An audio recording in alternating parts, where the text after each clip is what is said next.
The Great Lakes region is an angler's dream. Thousands of lakes, rivers, and streams teeming with freshwater fish. The water is sparkling, the fish are biting, and the sun is finally shining. After a long, hard winter, these anglers are ready to cast their lines. And for many in the Metro Detroit area, that means fishing the Detroit River. It's the Detroit River. I love my city. I live 2 or 3 miles away. I can come almost every day. Usually a big perch right here. That's what, perch and then the walleye. There ain't nothing like fresh, right out the river. But with power plants and steel factories hugging its shoreline, many people question just how safe consuming fish from the Detroit River can be. There's all the power plants around. I mean, I've seen a lot of stuff float up and down this river and, it's in the water.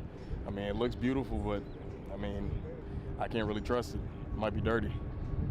The environmental hazards of the Detroit River may be egregious, but they are in no way unique. Many of the contaminants found in the Detroit River can be found throughout the Great Lakes region.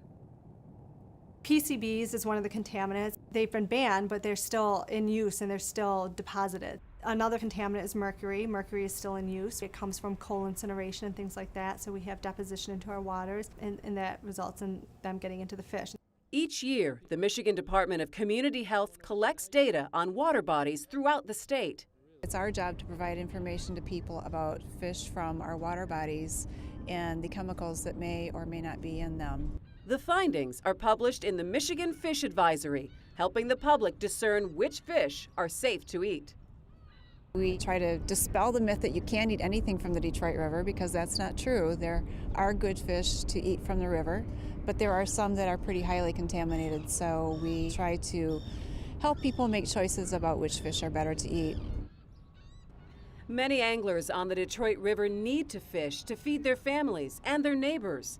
Informing these anglers of the fish advisories can have a deep impact on community health. Next week, this park is going to be inundated with people. To make sure this information gets to the people who need it most, the Michigan Department of Community Health hired river walkers, locals like Robert and Jim, whose sole job is to explain the fish advisories directly to anglers on the Detroit River. Good morning. How's everyone this morning? You guys catching any fish? Not yet. Not yet? We're from Wayne State University in the Department of Community Health, and we're here to provide information to the fishermen about the fish in the river. This brochure tells you which fish, going from top to bottom, are the cleanest to catch, eat.